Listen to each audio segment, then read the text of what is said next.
get into it. What's up? What's up? Welcome to another episode of All Over Voiceover with Kiff VH. I'm your host, Kiff VH, and with me, I'm thrilled to finally get an opportunity to talk at length with my guest. I'm sure you're aware of his work. Please welcome the talented, the lovely JB Blanc. Thank you so much for being here, JB. Hello. Hello. Hello. I'm very delighted to be here. Thank you for having me. I think the first time we met was I believe at E3, face to face anyway, a couple years back, and it was a while ago. Yeah, but it's great to finally get this opportunity. Tell me, like, where are you from originally? How did you enter into the into the world? What's your backstory? I was born in the late 60s in Paris. My mum was working as a secretary in Paris and met a fabulous Frenchman who swept her off her feet, and then realized he wasn't so fabulous. And so when I was about 2 or 3, they divorced. And I came back to England with my mum, and we went up to North Yorkshire in England, where I ended up growing up because her sister was there. Beautiful. My mum's sister lived there. And then my mum remarried to a guy who turned out to be a dick. And but I grew up in Yorkshire. I was sent away to boarding school at the age of 7, which in England was kind of considered to be a good thing. Huh. I don't know if I'd agree anymore. What was that experience like? Well, it was. It was part adventure and part. It's what a lot of English families, if they could afford it. My mum, we didn't have any money, but my mum inherited some money, and she decided to put it into my education. Huh. Well, that didn't work out. Became a bleeding actor. So much for that. Sorry, Ma. Yeah. I'm sorry. It was so. It was weird because you were kept very, very busy. It was a very, very busy schedule every day. But, in terms of discipline, punctuality, strong discipline. It was an old school education all the way through to 18. I went to a different boarding school from 13 to 18. Okay. But it was, I was a born lefty, and I did look at all this privilege around me, and there was a lot of it. I was at school with, like, members of Parliament's kids and minor aristocracy. Wow. In some cases. And I got a very clear idea that the world wasn't terribly fair. Huh. And so I sort of had that in my pocket. But later, when things got difficult with my stepfather, school became a refuge. It was a way of getting away. But I did spend more of my childhood away from home than at home. And that's weird for a lot of people. And I don't think my mum would do it the same way again. I think it was tough for us to have a close relationship. But yeah, I imagine. Yeah, it's much closer now, obviously. Yeah, that's great. She's still with you. Turned out so damn well. Listen, if you have a sense of humor about it, I think you have. I mean, that's the thing. You know what they say, Kiffy boy? If you don't laugh, you'll cry. If you don't laugh, you'll cry. Man. Did you like at boarding school? Were you exploring aspects of performance and things that you're doing now, or did that come to you later on in life, or like when did that begin to manifest in you? Oh shit, yeah, I was. I was a French kid with a French name. I learned English to go to school and very young, and kind of got rid of a lot of my French. But I was different, and you didn't want to be different in England in the 70s, so I was bullied at school. And so doing you'll hear this from a lot of actors, I think, but doing imitations of voices of teachers, of other students, of prime ministers, of political figures, of movie stars, whatever you could do. It was a great defense mechanism, and making people laugh. The discovery of sort of disarming people by making them laugh was a huge feather in my cap. Yeah. And so I was sort of locked onto that there was something sort of magical about performance. I just didn't know what it was. And then I started doing school plays and stuff, and got a real taste for it. And then in the second school that I went to, the sort of equivalent of high school, which is called public school, even though it's private, it's a very complicated thing. And don't try and explain cricket to anyone ever. But the school system is much the same.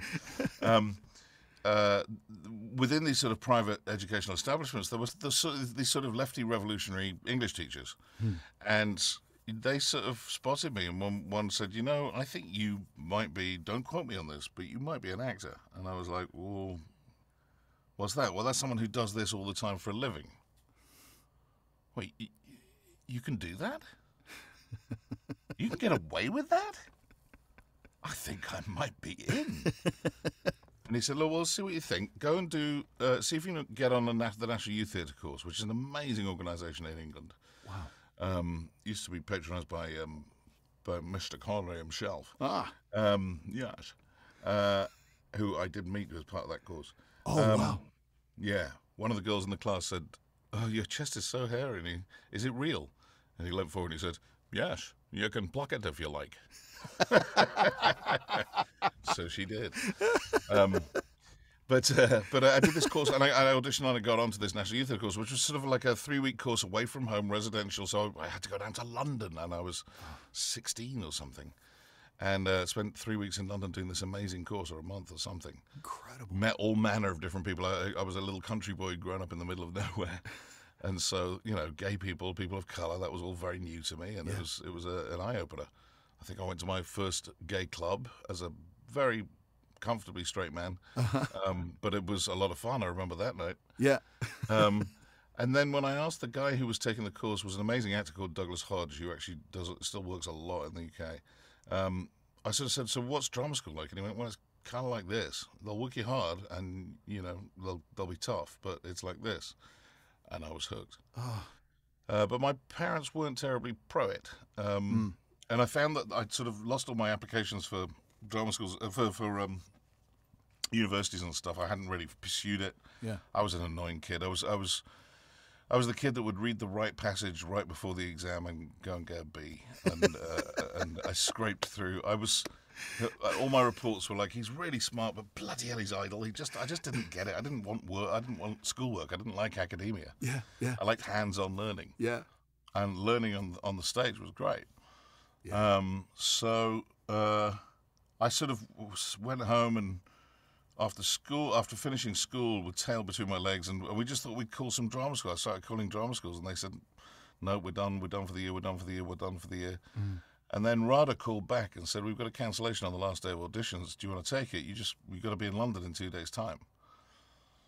And after I wiped myself down, I took a shower, I sort of went, okay, so I just did the Zoo Story at school. It's a great two-hander by Edward Albee, a brilliant play with some great speeches in it. Oh, man. And I did Henry IV Part 2 for my A-level English, and I know there's that great speech by Hal.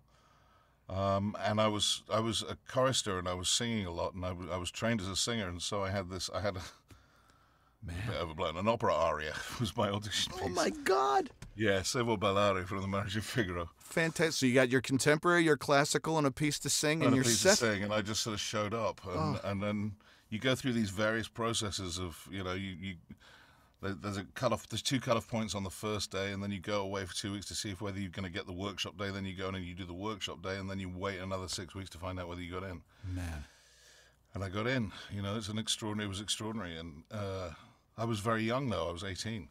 I was probably too young to go to drama school. I think you need a bit of life experience to really get it. Most of the other fellow students had they done undergrad or spent some time outside and then come sort of like that kind of a... Yeah, it wasn't a fancy degree course or anything. It was just, we'll give you a diploma in acting, which is, you know, it's about as good as a roll of Scotty. And so, so... It's nuts. It's like 3,000 or 4,000 people audition a year for 25 places, and I didn't really understand I mean, I kind of had heard of RADA, but I still didn't kind of get it. And then at 18, I moved lock, stock, and barrel down to London and started the course, and it was, you know, it was tough, but very strict. Very, if you want to be famous, there's the door. See you later. Yeah. You're going to deal with rejection, disappointment, most of your life. You're probably not going to work a lot, you know. Yeah. Oh, my mommy, this is scary. It was a bit scary. But after that, I mean, with your base in boarding schools and the discipline and all those things, like that's one of the things that I find. I mean, certainly among a lot of actors, not necessarily working actors who have got that sort of that. You know how hard it is to get in the room, so you make sure you're on time to get to the room. You know what I mean? that 10 kind minutes of early is on time. That's right. That's right. And I mean, you won't believe it, but RADA had a punch clock. Wow. So we used to punch in at 8 o'clock. Before 8 o'clock, you had to punch in and punch out at the end of the day. And if you were late a couple of times, you were in front of the principal. And if you were too consistent with that kind of behavior, you were out. And, you know, people got thrown off the course. Man alive. But I have to say, you know, I was 18, mostly obsessed with getting drunk and laid. How much do you really take in college? But it was an extraordinary training, and very disciplined. There was a lot of voice work, a lot of movement work. We did unarmed combat and stage fighting, and I learned all the disciplines with different swords. Beautiful. We sang every day. We did movement every day. There was the occasional acting class, but there was it was a lot of a really kind of traditional round-the-board theatre training, and I say to this day, it's because of that training that I've been able to work in lots of different aspects of this business. Yeah. That it's the you once you've got that base training in place, then you're obviously adjusting to different mediums and Certainly. different platforms that you're working on, but the principles always stay the same, and so it gave me a fantastic concrete footing to spring into a really mediocre career for a long time. It did not work very much at all. You know. How long was the RADA program? 3 years. 3 years. Yeah. So you hit the street at 3 very 21. intensive years. I know, like, my friends who've gone to Juilliard who say, you know, you go through, but no one will cast you your first year out because you've got a head full of, I'm a Juilliard grad. And that reeks when you get on set. And I think a lot of them come out going, commercials? No, I don't think so. Yeah. And give them about a year and they're like, give me a fucking commercial! I can't fucking do it. I can't eat. I've got no heat in my house. I'll do anything. Just want to get a callback on a glad bag spot. Anything. Yeah. Crazy. And that is the reality of it, you know. Yeah. It is very much like that. So, but, you know, never been one to sit around on my arse. A group of Lambda students and some RADA students and mates of mine decided to create a theatre company for actors who'd recently left drama school so that they had somewhere to work, a fringe theatre company. Brilliant.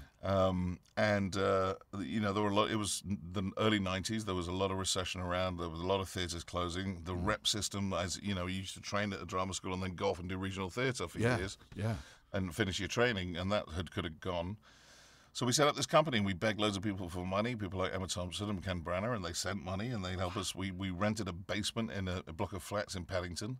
We painted it black and we rigged it up with lighting rigs and everything, and begged, borrowed, and stole, and we made it work. And the first show I did there was a play about Lizzie Borden, an American show, American sort of gothic horror. Awesome. And it was directed by a mate of mine from RADA who was sort of didn't want to be an actor, felt he was going to be more of a director. And we were so broke, Kiff. I mean, I was eating rice every day. We'd smoke single strand tobacco roll-ups.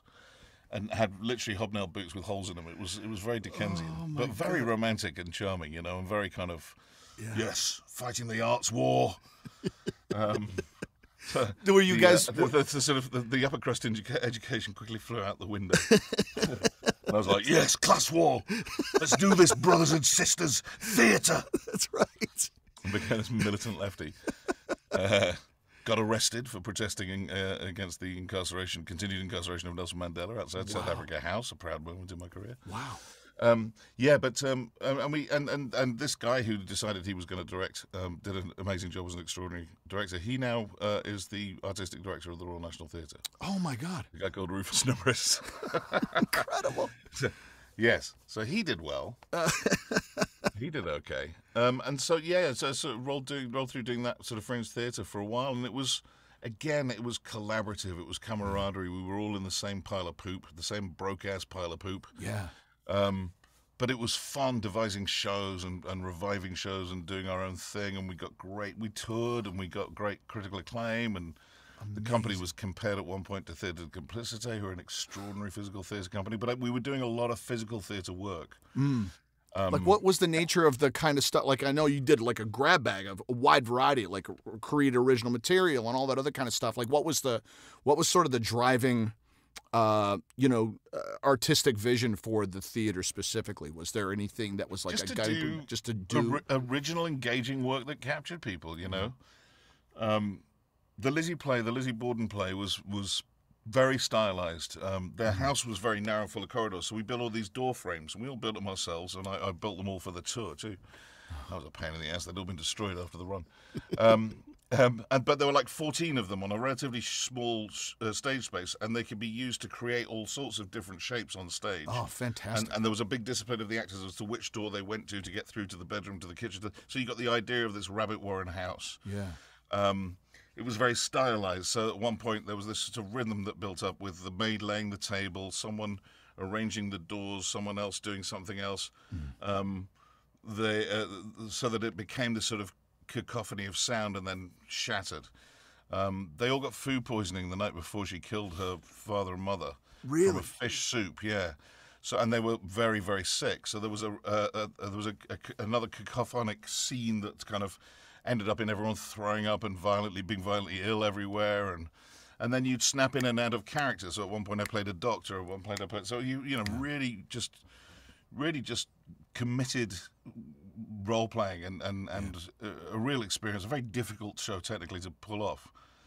The mother got fatter and fatter and fatter. So we strapped bits on her costume, and she got bigger and bigger throughout the course of the play. Amazing. The father started on flats and then got taller and taller. He was really tall and thin, so he got taller and ended up on stilts at the end of the play. Oh, wow. And it was a remarkable visual piece, and people just sat there afterwards, just kind of, when you've done a really good piece of theatre, because there's just, after the final lights go down, there's just silence. Silence. And then, wah! And it goes off. Oh, that's awesome. That's So those were fun days, but my God, I was so poor. Oh, I mean, I really, Man. it really was. So when I see actors who don't really want it, and I think a lot of people look at someone like me and go, well, they had an easy ride. I'm here to tell you, brothers and sisters, I did not have an easy ride. It was not easy at all. It was tough. Beautiful. Yeah. Incredible. What was so how does this theater experience sunset and move on? What's the next chapter of your life? I mean, during that time, are you able to audition for other things outside of, what was the scene like in London? Trying. Was there? Yeah. Yeah, you're always trying, and some of us had representation, some of us didn't, some of us got some representation. You'd go off and maybe do a little episode of telly, if you were lucky. Yeah. And that would finance your next 6 months. Yeah, right. That's the way it was going. Yeah. Voiceover at this point, not even on the radar, didn't even know it existed or that it was a thing. Yeah. But we're talking, the 90s. Video games weren't massive. Yeah. In the same way that they are now. Never in history have they been bigger than now. But never. But I so that was the sort of means of survival. And then, I got a couple of gigs. I got some regional theatre. I worked at Stoke and I worked at other places. And that kind of built up. And then I was asked to audition for the company of the National Theatre. Oh, wow. Royal National Theatre in London. Beautiful. And I got that and played sort of small to medium scale roles for 3.5, 4 years. Wow. But got to watch some of the best actors on earth, and was around them and interacting with them. The National Theatre is an extraordinary place. There are 3 theatres in there, but also they rotate the shows. So you do 4 nights, 4 shows a week.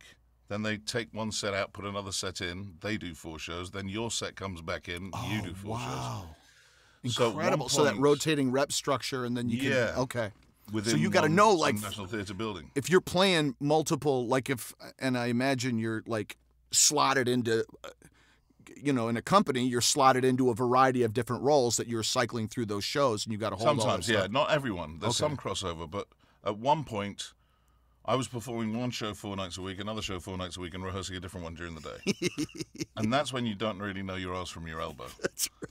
I'm like, you just kind of get into this tunnel of continued labor, and you don't really, and so it's hard to, when you're that effing tired, it's hard to kind of clock things and understand what you're learning and dealing with. But again, great discipline, being there, reporting. I never missed a show. Yeah. Come hell or high water, never took a show off. Up to 9 shows a week. You learn a lot about yourself physically and how demanding that is. But then, techniques that they taught us at drama school in terms of yoga relaxation, the Alexander technique, stuff like that helps you recuperate and carry on. And you certainly get a good set of pipes because you're projecting in theatres of 2,000-3,000 people sometimes, and, you really learn the discipline of doing that and sustaining that for proper breathing, proper support, just knowing how loud to be. It's fascinating how much that, I mean, for me, the theater work that I've done, how much that's informed that. For sure. That strength and sense of even just simply proximity, like how loud to be in a stage whisper, stuff of that nature. Incredible. Yeah, absolutely. And I think it also, you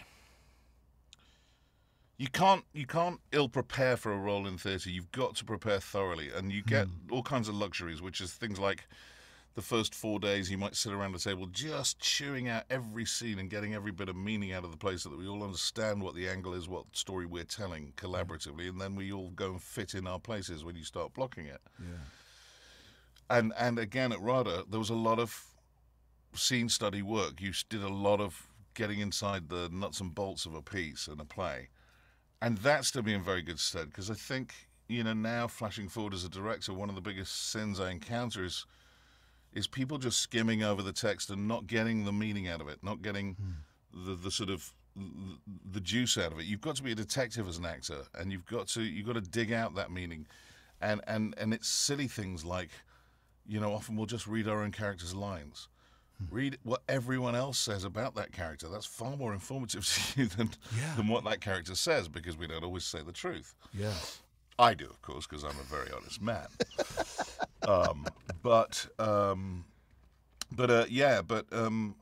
Stuff like that. Learning to analyze text, and then you get very accustomed to it. And then if you're gigging as a TV actor later, and you've got 7 auditions for pilots that week, as it used to be in pilot season, you can learn shit quickly. You can look at a scene and go, there's the beat, there's the beat, there's the beat, there's the beat, there's the beat. What's my angle on it? And very quickly get it up and running. And that's a great skill for voiceover, where you don't often get scripts in advance, and you've got to, pull stuff from somewhere very dark very quickly. And so, it's just, there's lots of reasons why that background was really helpful to me. And I sometimes, when I get asked to teach a lot now, and I sometimes sort of feel bad because they want the secrets, and I'm like, I took the longest, hardest route. I trained for 3 years at a theatre school. And I can't give you that. I can give you some tips. I can help you start to see, maybe, but you have to go and do that work yourself and develop yourself. You've got to put that in, and I don't think that ever ends. And I think that's one of the most wonderful things about being an actor, is you'll never be able to sit back and go, oh yeah, acting, I figured that out. I know how to do that now. What's next, golf? Because everyone gets a dummy. Everyone gets a bum shot. You are, in fact, listening to a man, ladies and gentlemen, who was in Garfield, A Tale of Two Kitties. They can't all be gold. They can't all be gold. Playing a bellhop. All this time. Send your letters to Kiff. That's right. Please do. I'm with you. I remember having to play a coffee cup in costume outside of a Dunkin' Donuts in Cleveland on Valentine's Day. What was your motivation? My motivation, I'll tell you. I remember standing there. My motivation was out of kindness. There were 3 of us. There was my wife, myself, and a little old lady who was probably in her mid-70s. This was the work in Cleveland after the second city closed. All dressed in as teacups? Well, no, just me. When we got to the location at 5:30 a.m. at the corner of West 110th Street in Lorraine. You'll never forget it. Never forget it. It was freezing cold, and I was dressed to be inside. And our client said, okay, great, who's going to be Cuppy? And I said, well, Cuppy. I didn't realize there was going to be a Cuppy. And she's like, yes, there's a Cuppy. Who's going to be Cuppy? Is it going to be the 70-year-old woman, your wife, or you? And I'm like, well, clearly it's going to be me, because chivalry is not dead. And I can play Cuppy. Why, I've trained. She wears the pants. That's right. So I put on this thin thin suit with big dumb eyes and 4-fingered hands, you know, because none of them have 5 fingers. And I remember asking her, what does Cuppy say? And she says, nothing. Cuppy is a genderless mute. I said, okay. You were born for it, my friend. I was born for it. So I was standing, waving at traffic in the pre-dawn, waving at traffic and really being a hazard. Just shoot me. Yeah. And Sherry was standing with me. And I was giving my agent 20% because this was a promo. And I said to Sherry, negotiate free creamer or something? You think so? Well, the lady inside was giving out samples of like this delicious raspberry thing. Nothing for you. Nothing for me. But this was what I got out of it. And I share this with you because I think you appreciate it, given everything you've told me already. I said to her at one point, I said, I think this may be the worst job I've ever had. And I shit you not, at that moment, a car pulls up and this man and his maybe 3-year-old daughter get out of the car to get a coffee. And she runs over to me like this and puts her arms around me. And the guy goes, hey, man, you just made her day. Thanks, brother. All right, come on, sweetie, let's go inside.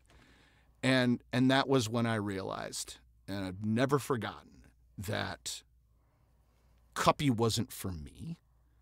I'm not the demographic for a big, stupid foam coffee cup. It's that little girl. And that day, my job was to entertain her. And if I'm an entertainer, I don't judge my audience. Okay, so now you're a complete dick for turning a really stupid story into something poignant and affecting. Well, that's I'm all like jerked up. It's like, what the fuck? I'm sorry. I've got plenty of other stories that don't have a nice turn at the end. But like that, but I mean, you know. Oh, I get it. But that's the gift of this work. That's what I love about it. And you know, especially when you get to play a bellhop in Garfield, The Tale of Two Kitties, or whether you're in, you know. You have to bring it up again. I know. Well, I just want to make sure that people know where to send the fan letters. The moment for me was at school, at my sort of equivalent high school. We did with this fantastic English teacher created this production of the Zoo Story. And, you know, I was Jerry, who has all the talky bits, and my friend John Rather, who's still a great actor today. I think we were the only 2 actors to ever come out of that school. There might have been a couple of others. But we did this show, and people heard that it was good, and it kept filling. And you know, the sporting jocks who were bullying you one day sort of would come up to you and go, yeah, that was really good. And walk away.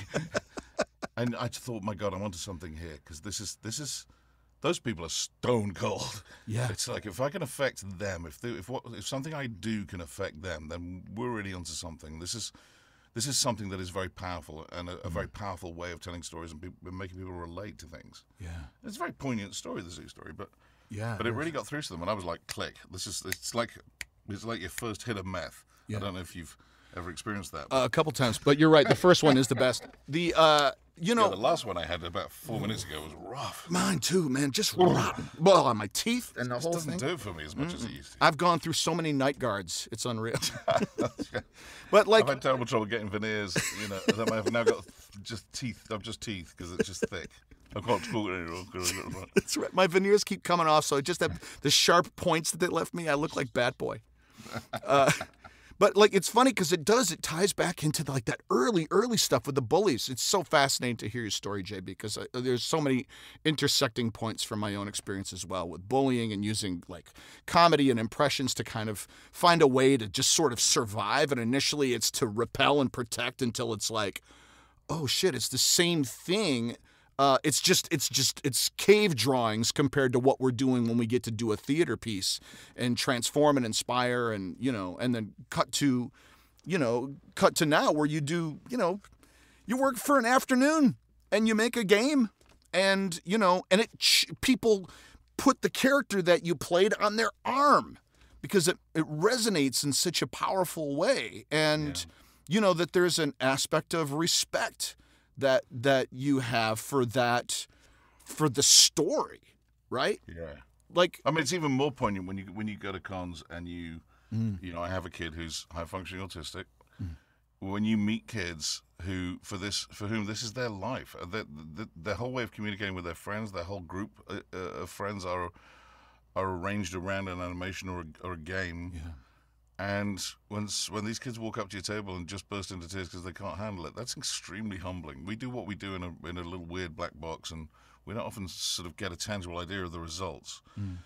And I was never a social media person, and I've become a bit more of one, but I try and handle it in a really responsible way. But the access it gives you or gives fans to you, and you reply to a tweet and someone just loses their mind, and it's really lovely. That's really touching and really rewarding, I think, and very humbling. Yeah. There's another thing I was going to go back to, which is part of the goofing around defense as a child, the protection of being able to make people laugh.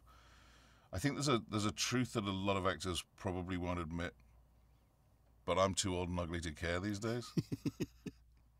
I think because we handle words all our career, we're very gregarious. We can talk. We know how to make the words work.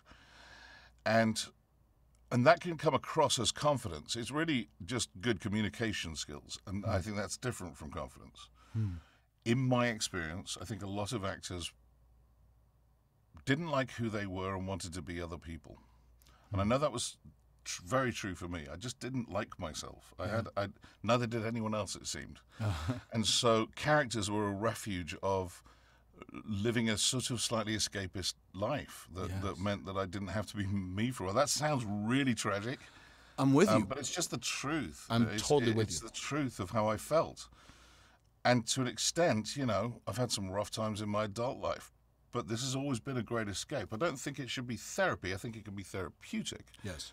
But it is. We're very lucky that we get to take refuge in that escape from the big bad world and life sometimes, and then for it to have an effect on people is I think really unique and also something they taught me around it, a responsibility. It is a responsibility to the characters, to telling the truth, to being truthful emotionally, to handling it responsibly, and being a vessel for a writer, which is basically what you are. Taking those 2D elements and making them 3D. Yeah. It's not something you can take on lightly, and I think a lot of people, look at the sort of slightly more celebrity world of it and go, "That's for me," and they've no idea how hard.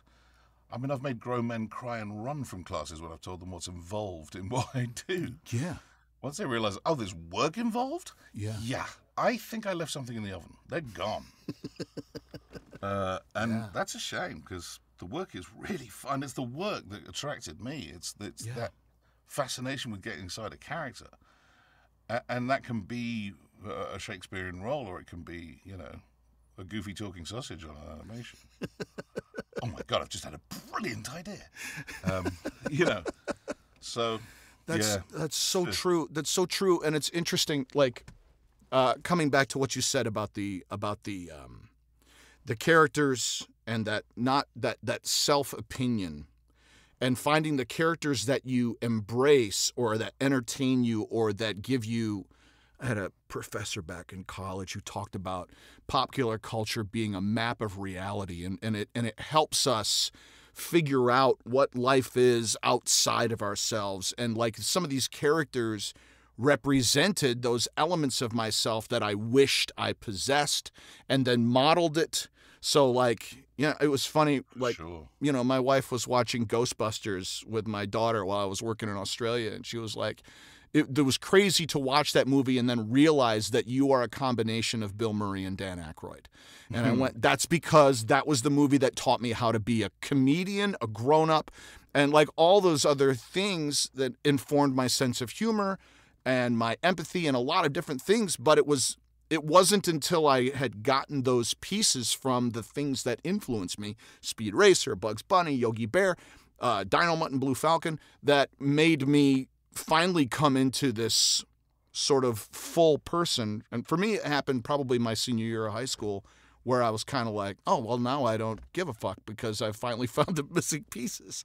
And then, and that's not to say I don't struggle with those same things, but that, it does translate into this calling and the respect that you have for both, your audience, but also the creative forces that you are collaborating with, and it's it is remarkably humbling. And when people, I'm always, every time I'm teaching a class and there's someone who wants to be in it and wants to know, like, how soon can I make a demo and all that other kind of stuff. It's like, before you start talking about your demo after 6 weeks of class, you really need to understand, beyond how to read this commercial copy, why you're doing it. Yeah. For sure, for absolute sure. Yeah, and when I first, at 18 years old, walked into RADA, it was the first time I'd been surrounded by people who thought like I did. And there was very much a kind of that other thing of it being home, familial. I think the voice, I hate the word voice acting, I hate the term voice acting because it's acting, but for want of a better term, the voice acting community is very close. It's people know what's involved and how tough it is, and there's a mutual respect for what we do, and an understanding that everyone has worked damn hard to get there. And to have that cheapened is a shame, and I think kids really do need to understand. And often I'll say to them, do you want a career for 5 minutes or do you want a career for 40 years? Yeah. I'm going on 33 now years. I'm happy as a pig in shit, and it's all I ever wanted to do. Yeah. It's all I ever wanted to do was work regularly in this business, and I'm blessed, truly blessed that I work every day. Yeah. And they go, yeah, you're so lucky. And I went, yeah. You know what's interesting? The harder I work, the luckier I get. Ain't that a thing? Ain't that a thing? I love Tom Wilson once said, we were talking at an improv thing, and he was like, did you,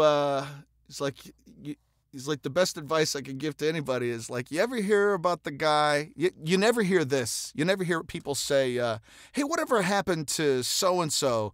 He was always had such a great attitude and worked so hard. Well, whatever happened to that guy? Yeah. It's like, that's the guy. He's always still there. He's always still there. He's always still there. That's it. Well, how do you transition from your work at the National Theater Company out from that into the next chapter of your career and your life? How did that? Well, thereby hangs a tale. So I'm at the National Theater for 3.5 years, culminating in 2 Greek tragedies directed by Sir Peter Hall, who started the RSC. Wow. If you're in theatre, you know who Sir Peter Hall is. Yeah. And I was in my 20s, and this was going to be the most exciting gig of my life. I couldn't believe it. I was part of the chorus in the 2 Greek tragedies, Oedipus, 2 Oedipus plays. And Oedipus at Colonus and Oedipus Rex. And we opened in Epidavros in Greece in an 18,000-seat amphitheatre. Oh, original my God. Amphitheatre. Incredible. Amazing, yeah. We rehearsed all night because they wouldn't close it during the day. And then we played 2 nights to nearly just over 10,000 people a night. Crazy. Incredible. It's a 15,000-seat place. And that was there was a curtain call at the end where we were in full mask. A head mask that you actually put your whole head in. Oh, man. And sort of sackcloth and bare feet. And no peripheral vision, trying not to bump into each other.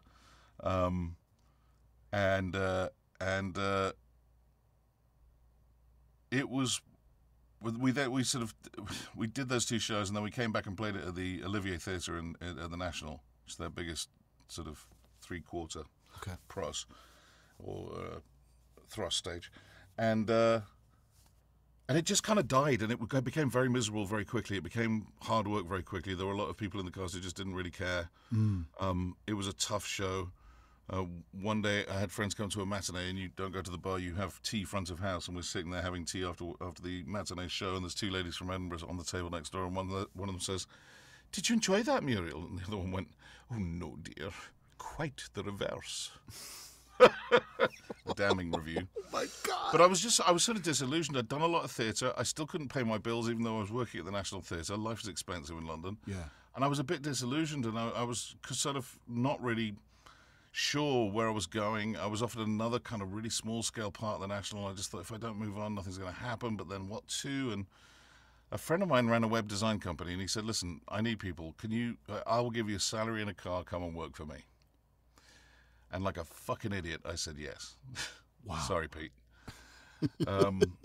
But it was a lifesaver at the time because I needed steady income, but it was a big distraction. And I ended up doing it for 2.5 years, became accounts director, had the nice car, had the good money, and wanted to stick myself in the eye with a fork. I was miserable. Yeah.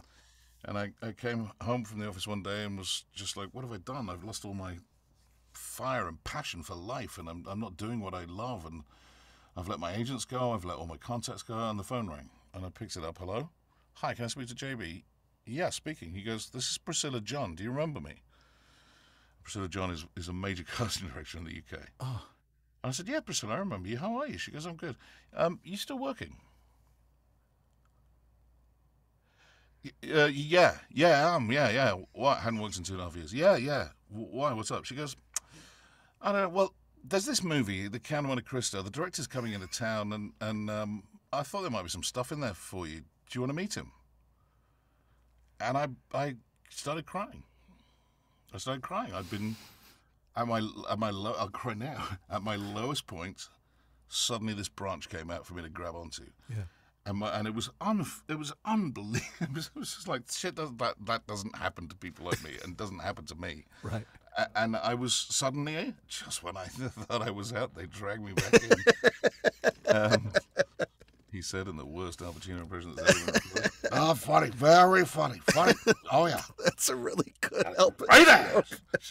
She got a great ass. And so I went to dinner at Priscilla John's house and met Kevin Reynolds, and he was like, "I'd like to see you from my movies from Texas." And I did the audition, and directors in England don't say you're a good actor because it might make you arrogant. So he was the first director that ever said to me, "I think you're a good actor." He was like, "You're a good actor. Why don't you work more?"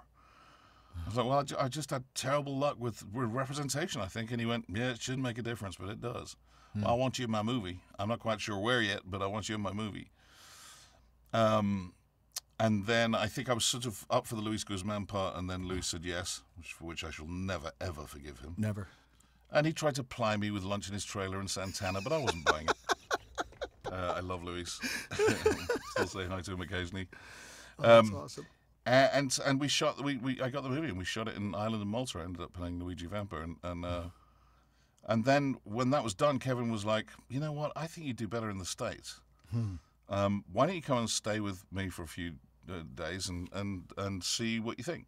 And so I came over in May, I think, of 2001, and would call people up and say, "I'm in the Count of Monte Cristo," and they go, "Can I take you to lunch?" It was complete opposite of what happened in England. They go, wow. "Yes, oh, what?" Casting directors didn't really want to meet new actors. They wanted their cadre of actors that they put in everything that they did. Yeah.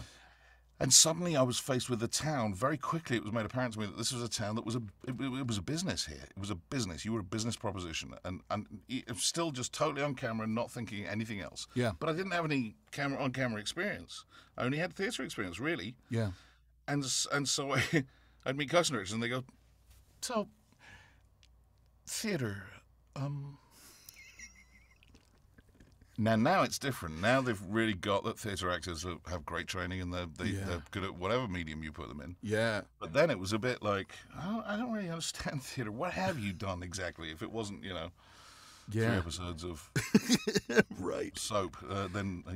Well, especially here, like I remember my friend Mark Jackson moved here from Detroit, from Second City, and was like, listen, whatever you think you did anywhere else, when you get to Los Angeles, it doesn't matter.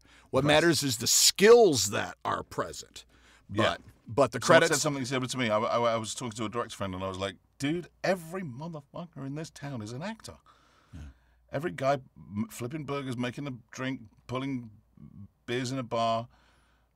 They're all actors. There's so many fucking actors here. And he goes, yeah, but you got to remember that you've got more experience in your little finger than 97% of them. You're already ahead of the game. It's your skill set and your experience, that theatre experience, that really is going to matter. And that just gave me a little more faith, because there were definitely times where I just like, I got to get out of here. This was a terrible mistake. Sure. As there have been many, many times in my life. God, I feel like Taylor two kitties. But I don't want to knock it. I get residuals. It's nice. It never gets tiring. No, it's a great title to be able to roll out as a good self-deprecating joke. And now you've exposed my whole plot for this entire conversation. I'm good at pattern recognition. I'm out of funnies now. Recognized. Just keep telling the truth. It's beautiful. Some host you are, beautiful. Yeah. So where was I? Flipping burgers. You weren't flipping burgers. So everyone's that. So that was a little bit of confidence to kind of face the next bit of music. Yeah. And then I had a disastrous manager relationship, and I was pulled out of a Spielberg movie that I should have got, but I didn't have work papers, and she found that vulnerability, and Spielberg would have made it happen, and it was Catch Me If You Can, and I fired her, and I was looking for. And then I had one friend in LA when I moved here. So after Kevin, I'd done that sort of bit. Then I came home. And I thought, Sunshine and Palm Trees a career, I've got to go. So I sold what little I had, made arrangements in England, and came back and decided to make a go of it.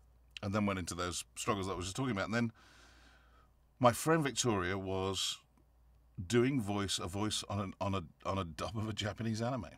And they needed British voices. And she said, why don't you come in and audition for them? I was like, okay, I know nothing about that. I've never done any of that. And I did, and I got parts. And that was my first gig. It was voiceover, something I'd never even considered, never even on my radar. And I did a few more anime shows, and then I directed a dub. And then games kind of started kicking off. And before I knew it, I was, there was a couple of very fortuitous meetings. One with, a guy who can be denigrated in this industry, who I'm a huge fan of and is a close friend. I was doing a show called Gormiti. It was a weird Italian dub of an animated show, and I'm standing there as this tall blonde guy, and we're doing our bits, and he goes, "Oh, you're really good. Who are you?" And I said, "Oh, I'm JB Blanc. I'm pleased to meet you." He goes, "Oh, hey, I'm Troy Baker," and I was like, "Oh, great." I didn't know anything about him, and he just recently got here from Texas, and I just come here from the UK, and he said, "No, you're really great. Hey, have you met this guy, this guy, this guy, this guy, and this guy?" And I went, "No, I don't know any of them." He goes, "Oh, I'll email them and introduce them. I'll introduce you to them." So, wow. Troy gave my career a huge kickstart because all those directors on his word got me in, and I booked the work, and so I was starting to realize that this was an angle I hadn't really considered. And at the same time, I started kind of getting bits and bobs of TV shows. I did an episode of NYPD Blue was my first show in America, their last season. Wow. Fantastic. And playing a guy from Brooklyn, a Greek guy from Brooklyn. And I embarked on this now, 35 shows I've done on TV. I think I've played one Brit, maybe. But I got this sort of nice line in Dodgy Foreigners. That's great. What I forgot to mention is that when I moved here, and this is kind of pertinent, I moved here, I flew via New York because I wanted to stop and see some friends in New York, and I wanted to do a bit of touristiness in New York, so I did that. Yeah. And then I flew to LA on the 1st of September 2001. And 10 days later, the world changed forever. Yes, it sure did. The movie got pushed to the following year, so I was suddenly there without a project. Wow. And I really had to make a big decision as to whether I went home with my tail between my legs and said it didn't really work, or stuck it out. Yeah. And I met a woman, and I stayed because of the woman. Wow. Who became my wife, who then became my ex-wife.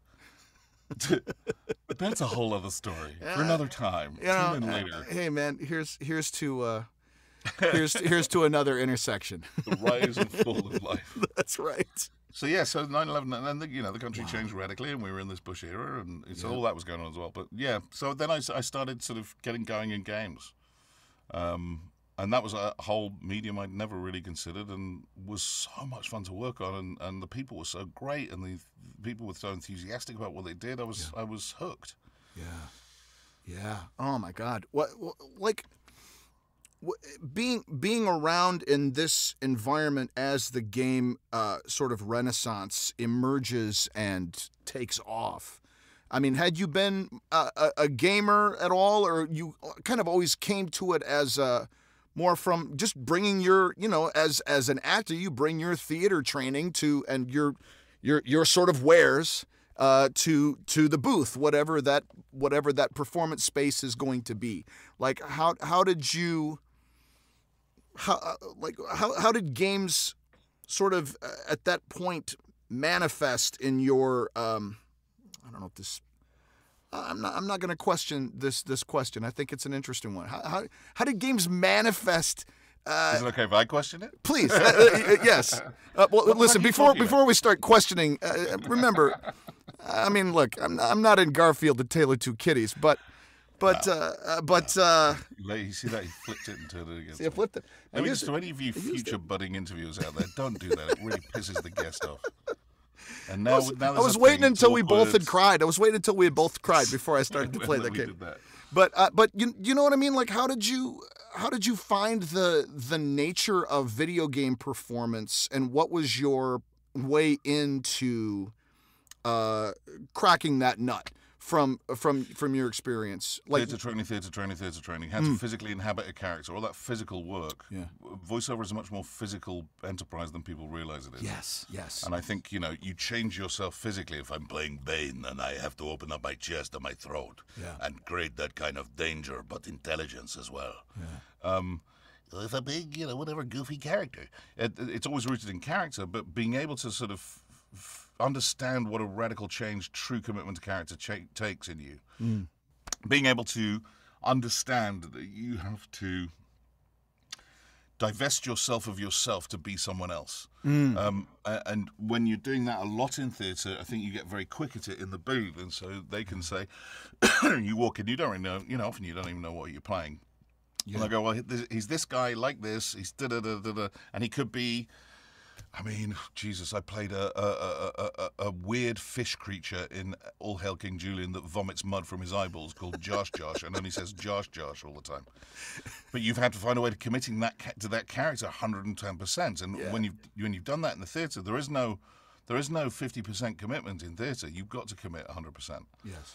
And so I think jumping into that, and also, a lot of the early stuff was the wilder, more fantasy stuff. It was very broad performance. There wasn't a lot of very naturalistic material around. That stuff we were doing on telly. Yeah. But understanding that actually games were an incredibly theatrical medium. They are fantasy, they are make-believe, they are escapism. And I wasn't a big gamer before. I mean, I would call myself a enthusiastic amateur, really dabbling but not really playing. I didn't like things that isolated me from other people. I was a people person. And so, but they were emerging as such a burgeoning art form that encompassed extraordinary music, extraordinary design, architecture, programming, code, but really great stories, magnificent characters, heroic characters, devilishly evil characters. It was a whole world. It was like discovering a box of toys and jumping in and playing with it. And I think, that's another important thing about being an actor is you must never, ever, ever lose your sense of play. You play a character. It is a screen play. You play a role. And play is, all actors, part of their charm is that they've all got a giant kid inside them. Yes. And you must never lose that. And the older I get, the less I try and lose it, because it's that sense of play of an adventure. You've got to keep yourself free to think like that, because... we're very conditioned as adults. Look at what's going around us, and standing out or being different and being identified as different is a problem often. Yes. But having that sense that we've all done with our kids, you give them a box and you say, "This is a spaceship, and we're going to the moon," and you've got 2-3 hours of committed play because they believe it with every ounce of their being. Yes. And it's that kind of jumping into the sandbox and being there and never letting that go, I think is something that really, really helps, especially with getting into the game world. Yeah. That point, even like macrocosmically, it's one of the things that I love about this city is that this city doesn't judge that point of view and that attitude and that life sort of path. No, I think it lives on it. Absolutely. And having lived in many other places in this country, and even different neighborhoods. I mean, we're in the process of moving and finding different neighborhoods that have a judgment on not just being an actor, but on living in that way of being just a little more playful. It's like the whole sort of cornhole scene in Pacoima. It just is the lifeblood of the neighborhood. I made a silly joke. But it's the first time someone's mentioned cornhole on the show, and I appreciate it because It's a fantastic game. game. If you need any kind of, I appreciate it. I'm your one-stop filth shop. I mean, you know, I'm interested in process in particular. It's one of the things that's kind of started me on this journey with this particular show. But I'm very curious too about, like, because you're a multi-hyphenate and you've worked not only as actor and all the things both in on-camera and VO, but can you speak to a little bit of the process of transitioning into doing as much directing as you do? Like, how did you find yourself in that space? And like, and working with you recently, watching actor JB shift into director mode for the purposes of what we were doing. It was a fascinating and process. You mean being the bossy little asshole in the session who took over? Yeah, exactly. Well, that's a much kinder way of saying it than I did. There's a Napoleonic aspect to that. But like, you know, I mean, in that context, you saw a need, you rose to it, and you were like, I'm just going to do this. Is that cool? And we were also working for a client for whom I'm the second lead director. You know, yeah. You know, it was sort of my place, and Andrea that day was flying blind, and so she didn't even have a visual, and that's why I jumped in. Had she had a visual, I wouldn't have touched it, but so that I could very quickly get that. And I've done 1,000 looping sessions. I've done 1,000 water sessions. I've directed 1,000 of them. Yeah. You know, it's just it's. So for me, I mean, the mechanics of how it was done was always really fascinating to me. Being the architect of a story is always fascinating to me, although I'm a shitty writer. So I directed a couple of things in the UK, and I'd helped direct a couple of operas, and so I had a kind of broad. You can't just gloss over I helped direct a couple operas. What? Yeah, for the Holland Park Festival in London. Yeah, where halfway through an aria, peacocks will fly in going, Yes, it's very live. It's very, very live. It's an outdoor opera festival. Wow. Yeah, well, I did La Traviata and I Pagliacci and a couple of other things, and so you know, directing was always something that I was into, and I still, you know, I'd love to direct some TV stuff. I'd love to direct some movies. I'd love to move into that. Yeah. How that's going to happen from where I'm sitting, buried the way I am, I don't know how that's going to happen. But you know, I'd done close to 300 games by the time I was sort of. There was a lot happening in my life. I was going through a divorce. I was very broke, and things were very rough. And you know, it's one of those. It's the time I got that phone call moment in my life. This the second one that changed my life. Was that Karen Fishman was a producer at Warner Brothers, and they had this game coming up called Middle-earth: Shadow of Mordor. There were a lot of British accents in it, and I think I sort of came in as the diet coach plus director, which was, obviously saved them a few quid. I was very grateful for the opportunity. And they asked me to direct it. Wow. And again, once I'd wiped myself clean, I thought, am I really ready to do this? Can I do this? And then I thought, yeah, I know the booth. I know what these people are going through. I'm intimidated to direct so many people that I respect so hugely and look up to in many ways.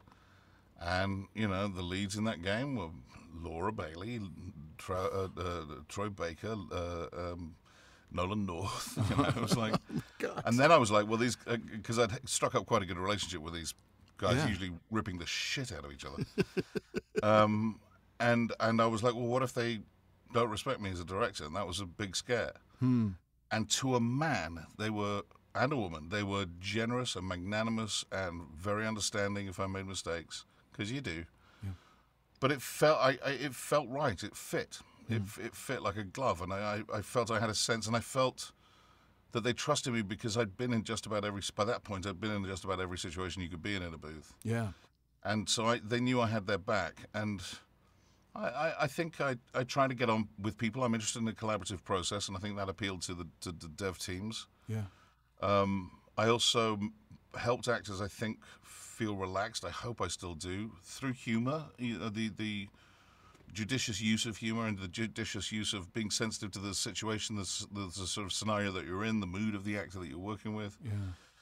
You know, it's very interesting now because you don't know what. I'm directing a lot of celebrities recently. I've recently directed Snoop Dogg and I directed Dwayne The Rock Johnson and Brie Larson, who were both in Fortnite, and you don't know what you're getting. So you do have to be very kind of on your toes. But experience teaches you to rely on instincts and trust the stuff that you've learnt over the years, and that it'll be there when you need it. Yeah.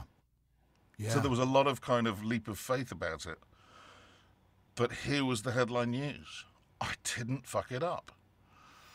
And it became a very successful game. And so they were like, well, let's put him on the Lego game. And so I did Lego 3, Lego Beyond Gotham, Lego Batman Beyond Gotham, and then I did Lego Dimensions, which is an enormous game. My lead villain was Gary Oldman. I got to direct Michael J. Fox and Christopher Lloyd in their roles from Back to the Future. Oh, my God. There was Scooby-Doo involved. There was Portal. I got to direct the Portal cast. I directed J.K. Simmons. I mean, it was just nuts. And so that was, talking about baptism of fire. That was just about every directorial technique that you could. And there are not many other media that would have allowed that. Games are particular in that way, that you're going to get a completely random selection of performers and work pretty intensively with them for very short periods of time. Yeah. You're going to learn a ton if you are open to learning, and you have to always be open to learning. And I still am, and I learn from great actors and I learn from shitty actors. Yeah. And I learned just the way I also, as a performer, having been in front of so many directors, learned from great directors and learned from shitty directors. Yes. You've got to be a sponge as an actor, no matter what. You don't know where your skills are going to take you. And, I mean, once I decided to be an actor, I wasn't always acting. I had part-time jobs up the wazoo. I worked in a cheese shop. I sold rugs on a market. I taught drama in a prison. I worked for BT, taking branches down from telephone lines. I mean, a myriad. I drove people for real estate agents. A myriad of other jobs, all of which were experience gathering opportunities. And if you turn them into that, yes, you have two choices. Oh, bloody hell! I wish I was bloody working. Or this is another opportunity to learn and gather stuff, because I ain't going anywhere. I'm still going to be an actor, and I need to stock up on all this learning. And those things are the things that influence you so much more than. I mean, I was every day. For a chunk of time, I was a multimedia producer in between, full-on improv acting and then supporting my ex-wife while she was in graduate school and just trying to pay for stuff. And in that process, learned how to direct and how to edit and how to do all the things that I have to do in this booth now. How to put myself on tape and how to light, and and as much as I cursed it in that moment. It's the thing that keeps me alive now, and it's fascinating how those things and it's about maintaining that openness, right? Keeping that, and also just the knowledge that to you kids out there, nothing is ever wasted. Yeah. I had a lot of I'll open up a bit, but my stepfather beat the shit out of me for 11 years. You can go under, or you can go, okay, well that was an experience. Taught me how not to be a parent. Taught me a lot about damage, emotional damage, mental health. He wasn't a well man, and you turn those experiences. You really, I think, sometimes you can get into your 20s and you feel like you're living in the shadow, or you're held back by the experiences that have been hard on you. They're the ones you find out later really fueled you, and they are bonuses, they are benefits, they are pluses. However dark and horrible it can be, you can use it. You'd be amazed how many performers, some of your favorite performers, who've been through some really, really bad crap and a lot of failures, and none of it comes easy. And if it did come easy, I'd be suspicious. Yeah. I'd be much more suspicious, because I just don't believe anything comes without hard graft, hard work. Yes. And I think that scares a lot of people these days, because there's an immediacy of demand. I want to be there now. I want to be where you are now. I can't help you with that. That's not been my experience. My experience has been hard work and dedication, and that will put you in situations where you're available to be employed. And some of the biggest gigs I've ever got have come through almost happenstance. I mean, I'm currently on a show for HBO called Barry, and I was auditioning for a different project. Really? And I've known the casting directors for a while. They cast me in Breaking Bad and Better Call Saul, and they also do The Walking Dead and The Handmaid's Tale. They're an amazing casting company. Awesome. Hi, Sherry and Sharon. Love you guys. Because they'll be listening. And who could not tune in to the guy who was in a Garfield, a tale of cute kitties. And so she said to me, oh, there's this other thing for this other show we're doing on HBO. Can you come in a couple of days? And I was like, I can't. I've got a directing schedule that's just packed, and I can't really do that. How long are you here for? She said, I've got to be out of here in like 15, 20 minutes. I said, give me 5 minutes with the script. And so I took it, and because of voiceover and because of, having to be a director, I direct for Blizzard now. I don't see the scripts before I come into the session, so I'm making those decisions about what's going on very, very quickly. I've learned how to adapt to that. Yep. So I made my choices. It was all on a phone call, so I didn't want to do phone acting. So the guy was landing at an airport from Chechnya, and so I was like, what have I got? Oh shit, I've got a watch. That's all I had on me. So I played the whole thing just going, Hank, the family is very disappointed in you. Why did you choose the Bolivians over the family? I know, but this is a big problem. And so I just punted something at the fucking wall. I mean, it was experience that said, okay, I need something that's not a phone because that's crappy. Yeah. What else am I going to do? I'm going to put a hand up to my ear. Right. And I went for the wardrobe. I booked it, and I went for the wardrobe fitting, and the wardrobe woman went, you're the guy who did the watch thing. That was really good. And I was like, that was the thing that made the difference. I was just like, so you just don't know. It can be the oddest thing, and that was literally an afterthought audition. Yeah. And I've been in 3 seasons of the damn thing. Amazing. I mean, and it is that strong choice in the moment and just committing to it, and that and going with it, and that's okay. And that's and also none of that will. I think people think that they've got to perform it as though it's the way it's going to be performed. No, do your thing. I mean, I've often now I'm casting and directing. It's not sometimes the actors who just didn't do what everyone else made, the obvious choice that everyone else made. They did something original. Oh, that's someone I could work with. And then in the callback, you find out whether you can direct them and whether you can hang out with them for the next 3 months, and then you're good. Yeah. I directed all the PCAP for the last Call of Duty, and that was a huge experience builder because that's like shooting film and theatre at the same time. Yeah.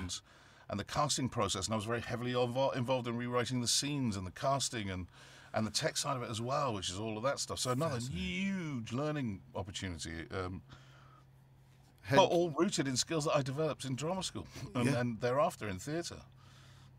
Nothing is wasted. Nothing in your life is wasted. Every single, and I say this with the absolute utmost seriousness, even an interview with Kiff can teach you something. You hope. I mean, nothing so far, but I'm holding out that can happen before the end of this interview. I'm pretty certain. I have faith. I'll just say that. Well, I could be sadly misguided, but I think you might be. I don't know that I have anything new to offer you. I've told you my best thing. Well, here's one. I've told this story before in this show, but I haven't told you, and I think it bears telling because I'm interested in your reaction to the notion. And we're winding down. I'll set you free shortly. But good. No, I'm delighted. This has really been such a blessing to talk with you tonight, man. Such really, really great. But when I first got to L.A., I got to direct a show at Second City where Harrison Ford's goddaughter was in the show, and he ended up coming to see the show. Nice. Yeah. And my first year in L.A., and we were broke. I mean, I had 3 national campaigns in Chicago, and then we moved, and they all went away because that's what happens when you bring your family across country. Yeah. But he came out after the show and took us all over to Bordner's, and we're hanging out there, and Harrison's sitting there, and someone says, "Oh, Harrison, Kiff teaches voiceover over at Second City." And he was like, "All right, how do you teach voiceover? What's that about?" And I was like, "I don't know." I said, "And it's an intro class. I'm basically like Richard Attenborough going, welcome to voiceover." He said, "Someone ought to teach a class on what to do when you get on set. That'd be a class someone should teach." And I said, "Okay, Mr. Set, what's your curriculum for that class?" He took a bite of a chicken skewer, and he was like, "I don't know." About 15 minutes later, he's talking about carpentry with one of the guys, flirting, just like it was like hanging out with my dad. It was amazing. Yeah. And then apropos of nothing, he leans across the table to me and he goes, Here's the thing that no one understands about this business. This is a service industry, and we are all in service to the existential truth of the story. That's our job, and no one comes on that set bigger than the story. That's our goal. So you want to tell people what I said, that's what I said. We're in service. And then, firstly, that's a great Harrison Ford. Secondly, he's absolutely fucking right. Right? That's what they were saying to me at RADA. You are a servant of the story. You're a servant of the writer and a servant of the story. Yeah. And it is a service industry. And I think too many people approach it for their own good and benefit. Yeah. It's a rather Trumpian approach. I think it's dangerous. I think it might get you popular in the short term. It will not make you last in this industry because people get tired quickly. Yeah. You've got to stay someone who is reliable, on time, and fun to work with, and nothing is too much trouble for. And your first answer is yes. Let's figure it out. Yeah. To not be afraid of I don't know. That's another thing I've learned as a director. I don't know. Let's figure it out. What do you got? What have I got? Let's bring something to it and see what happens. Yeah. Much more interesting way of working than you must do this exactly the way I want you to. Totally agree. Yeah. I have to step in and do that if someone doesn't bring anything. Yep. That's a problem. If they don't bring anything, it's more of a problem to try and drag a performance out of someone than it is to mold down a big performance.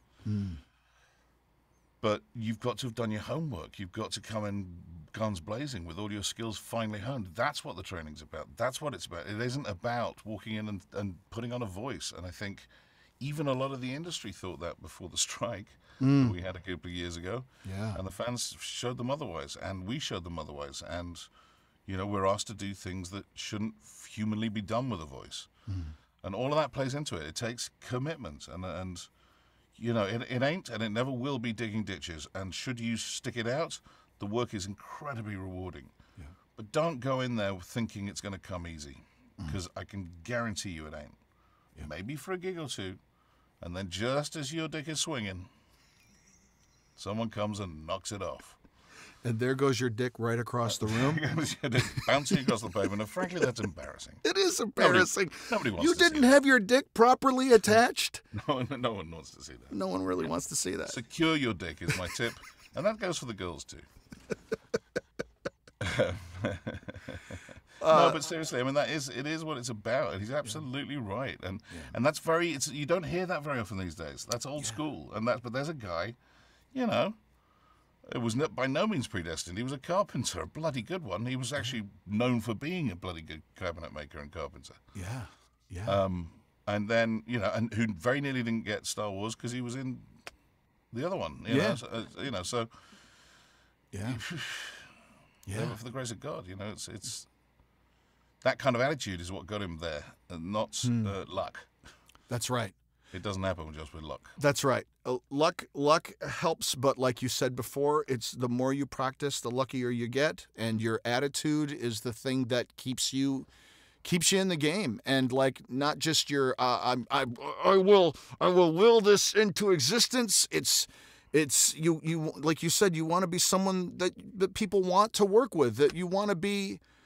You know, it doesn't mean that you have to be a dish rag, you know, like...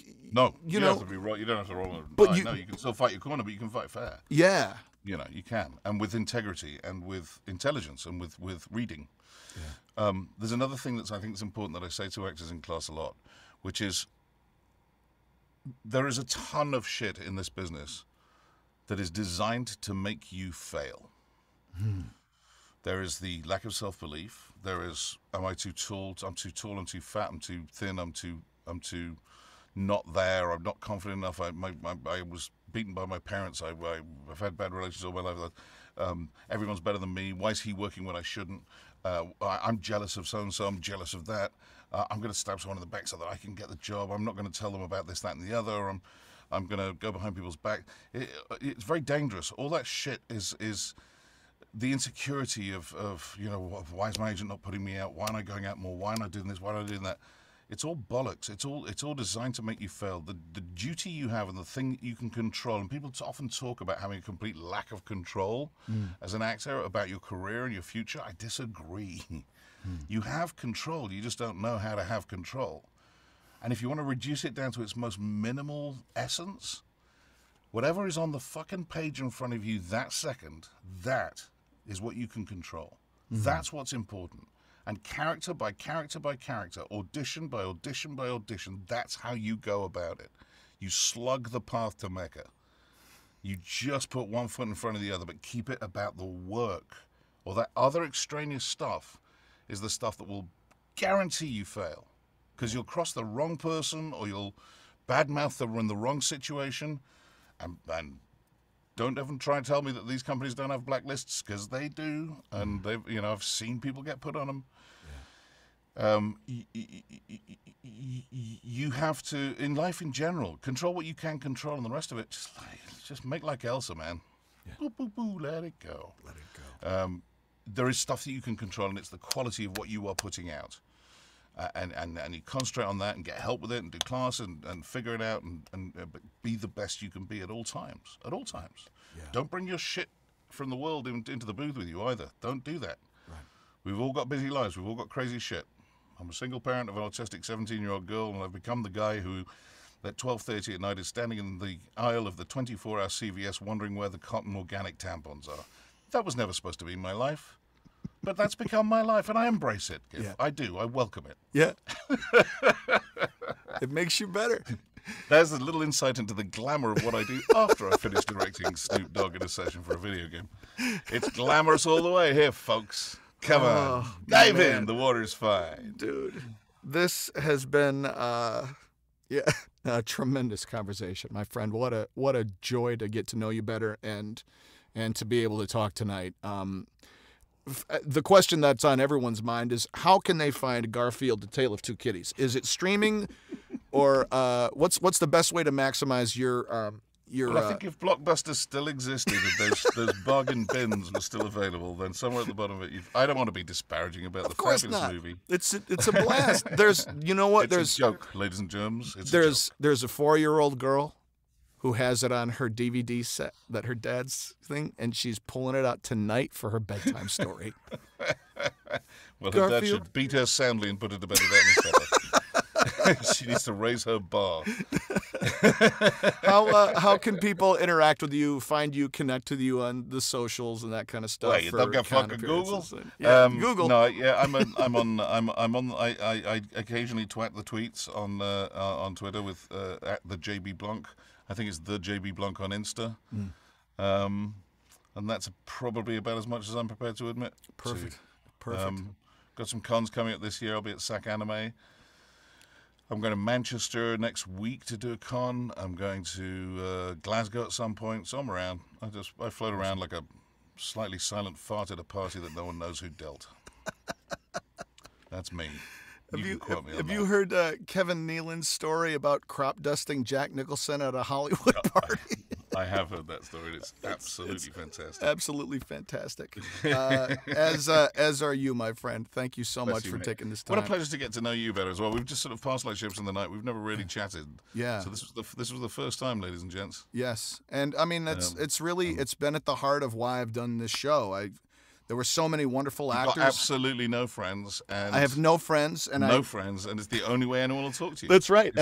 It's if they'll hold themselves out for a bit of free publicity. That's it. On whatever channel they can get on. That's it. And admire your extraordinary, glamorous shirting, ladies and gentlemen. He's sitting. Tell you. Clearly frying in a closet. Clearly frying. He's very hot. Yeah. But this gorgeous shirt. From Eva Varro. No, it looks like Gianni Versace just threw up. I know, doesn't it? That's why I got it. She doesn't make many men's shirts, but she made this one, and I only roll it out on that's a man's shirt, Kiff. I mean, I'm old school on these things. Most of my wife's clothes are Eva Varro. This happens to be the woman's. The other 3/4 of the wardrobe. That's right. Exactly. I've cropped it. All right. I'll let you go. Thank you again Buddy, so much, thank you so much. This was a lot of fun. Dude, this was. Thank you so much. And thank you for listening, my friends, my audience, my fellow seekers, and we'll talk to you soon. Peace. This has been All Over Voiceover with Kiff VH, produced by Werewolf Theirwolf. Please consider giving the show a positive rating and review on Apple Podcasts. Look, I know I keep asking for a review, but if you found just one piece of info for me or my guests helpful, please share that with me and share it and help grow our VO community. Feel free to catch up with me on Instagram, Twitter, Clubhouse, or Vero at KiffVH, or hit me up on LinkedIn. It's Kiff Vander. Just search for Kiff. We probably know a couple of the same people. And check out my website, www.kiffvh.com, for my reels, updates, and to reach out to me directly for coaching or appearances. Claim victory and depart the field. Taxi? Taxi? I guess I gotta walk from here. Okay.